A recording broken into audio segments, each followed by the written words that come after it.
Assalamualaikum warahmatullahi wabarakatuh.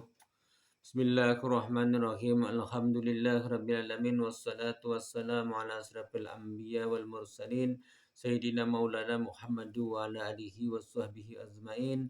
Allahumma shalli ala sayyidina Muhammadin al-fatihi lima ughliqa wal khatimi lima sabaq nasiril haqqi bil haqqi wal hadi ila siratikal mustaqim wa ala alihi haqqa qadrihi wa miqdarihi lazim. Amma ba'd. Alhamdulillah, puji syukur kita tujukan kehadirat Allah Subhanahu wa taala. Salawat dan salam kita tujukan kepada junjungan kita Rasulullah sallallahu alaihi wasallam dan kepada seluruh keluarga beliau, sahabat-sahabat beliau, kerabat-kerabat beliau, zuriat-zuriat beliau dan orang-orang yang mengikuti beliau hingga hari yaumil kiamah nanti.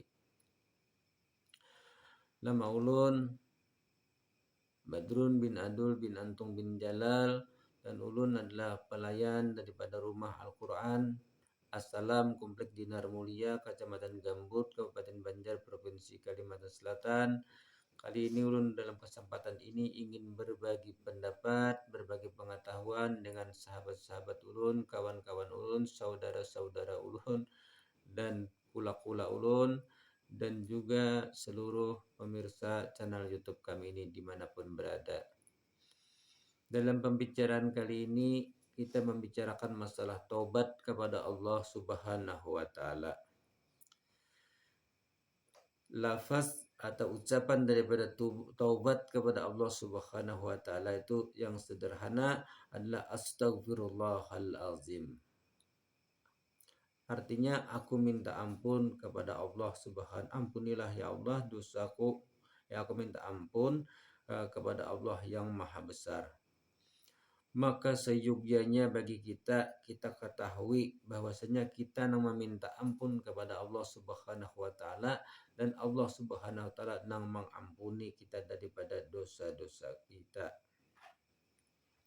Dan kita juga berharap senantiasa di dalam hati kita ketika kita mengucapkan astagfirullahalazim ini, bahwasanya Allah yang maha pengasih lagi maha penyayang mengampuni akan dosa-dosa kita sebesar apapun dosa kita.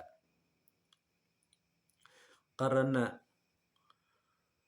Allah Subhanahu wa taala itu senantiasa mengikuti sangka daripada hambanya. Seperti mana yang yang disabdakan Nabi Muhammad sallallahu alaihi wasallam, dan itu adalah merupakan firman dari Allah Subhanahu wa taala. Artinya Allah taala, Nabi Muhammad itu bersabda, tapi sabda itu berdasarkan firman Allah taala yang masuk ke dalam hadis sidin. Ujar kita tuh hadis qudsi. Anna inda zanni abdi bi izzanna khaira fallahu walan dana sarra fallah. Bermula aku sekira sangka hambaku. Jika hambaku mengira aku jahat, dan jika hambaku mengira aku baik, maka aku adalah baik. Dan jika hambaku menyangka aku jahat, maka aku jahat baginya. Itu ujar Allah Ta'ala. Maka hendaklah sangka baik kita kepada Allah Subhanahu wa taala, baik ketika kita di dalam sehat ataupun kita di dalam sakit. Kita bersangka baik terus kepada Allah Subhanahu wa taala, apapun yang terjadi kepada kita, hendaklah kita bersangka baik kepada Allah Subhanahu wa taala, dan kita senantiasa berharap keampunan dari Allah Subhanahu wa taala sampai ke negeri akhirat nanti. Adapun syarat-syarat taubat itu 3 perkara. Pertama bahwa kita meminta ampun daripada meninggalkan daripada maksiat-maksiat yang pernah kita lakukan. Nah, setelah kita ingin meminta ampun kepada Allah Subhanahu wa taala tadi, kita meninggalkan dahulu maksiat-maksiat yang selama ini kita lakukan, maksiat-maksiat yang selama ini kita kekali, kita tinggalkan. Yang kedua, bahwasanya kita menyesali akan perbuatan yang kita melakukan maksiat tadi. Menyesal, ada rasa penyesalan di dalam hati kita bahwasanya kita merasa salah melakukan kemaksiatan itu dan kita menyesalinya. Yang ketiga, bahwasanya mencita-cita kita bahwasanya tidak akan kembali kepada maksiat itu untuk selama-lamanya. Nah, ini adalah itu tadi ngarannya Tobat dari syarat-syaratnya.